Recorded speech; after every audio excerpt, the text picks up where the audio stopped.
Doug's doing the same thing that got his ass fired in Philly. He wouldn't get rid of the OC, and that's why they canned him. And he's doing the same thing. The team is a reflection. Sorry, I've got a little cold here. But the team is a reflection of the coach. If you look at last night, Cleveland Browns, they got the same record as we do. They were playing like the hair was on fire. I mean, I would give anything for our team to play with that kind of passion. And also, if we were to get the OC from Detroit, maybe he would bring Burnell with him to be our OC. And that would be like a dream come true. And I'll take your comments off the air. Have a great Thanksgiving, guys. I love the show. Same. You too. Thank you. And get over that cold, my friend. No doubt.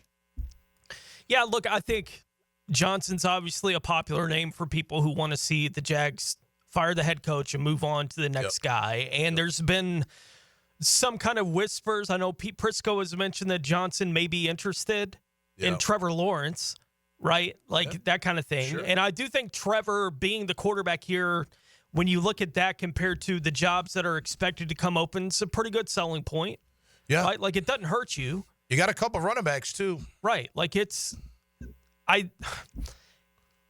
we've already discussed the idea of the coach is a reflection of, or the team is a reflection of their coach. Yeah.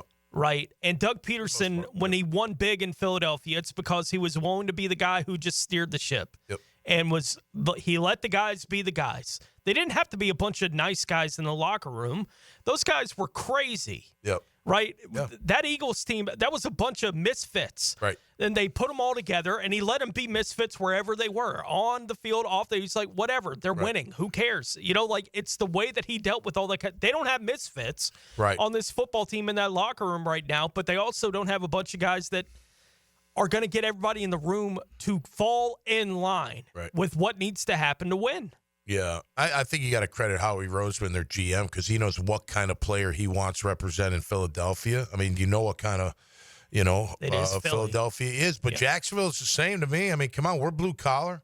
We're not as big as that in other cities, but we're a blue collar, hard working team that loves their football team, that expects them to at least play hard and not make mistakes and be in the games. You know, they know they ain't going to win every game, but at least be competitive. Tommy, as you know, this is developed, especially after the run that you guys had early. Yeah. But it's really the thing that's developed over the last 25 years is Jaguars fans want guys that when they get to a point where they are having that success, which everybody wants to see them have, they shove it in everyone's face.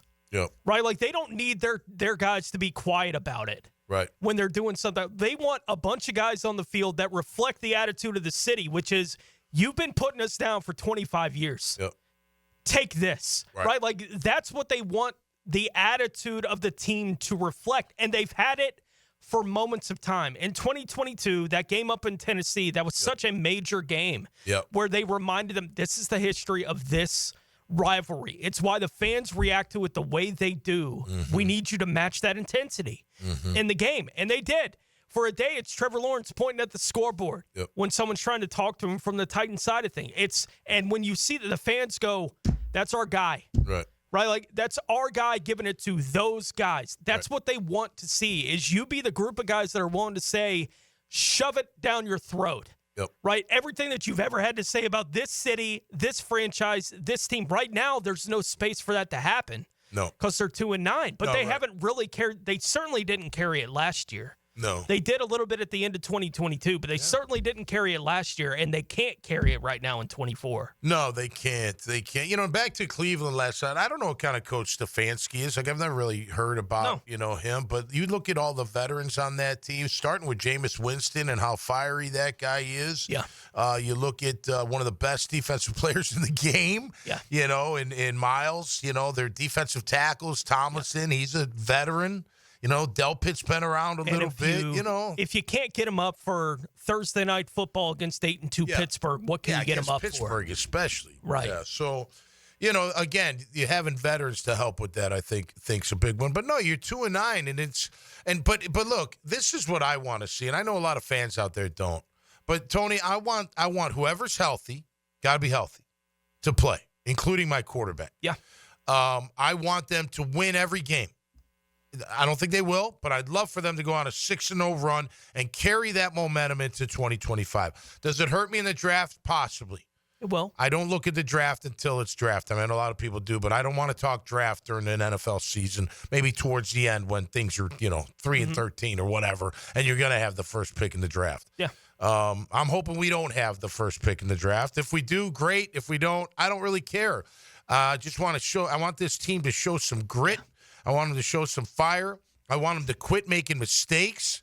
They've made them all year long, and they're the same ones over and over and over again. And I want them to show what they're made of. I'm not one of these we're playing for, you are playing for next year. Yeah. You're trying to take something from this year and keep the guys that help turn it around and help go on a nice run towards it. And even if you don't make the playoffs and you keep them and you get rid of the rest. I got a list for my podcast. I got 25 guys I'm keeping. The rest, I'd smell you later. Yeah. We'll see how the rest of the 6 games go, but out of that roster, out of that 48 or whatever, 53, I got 25 names. I'm not keeping the rest. They don't deserve it. They don't do anything.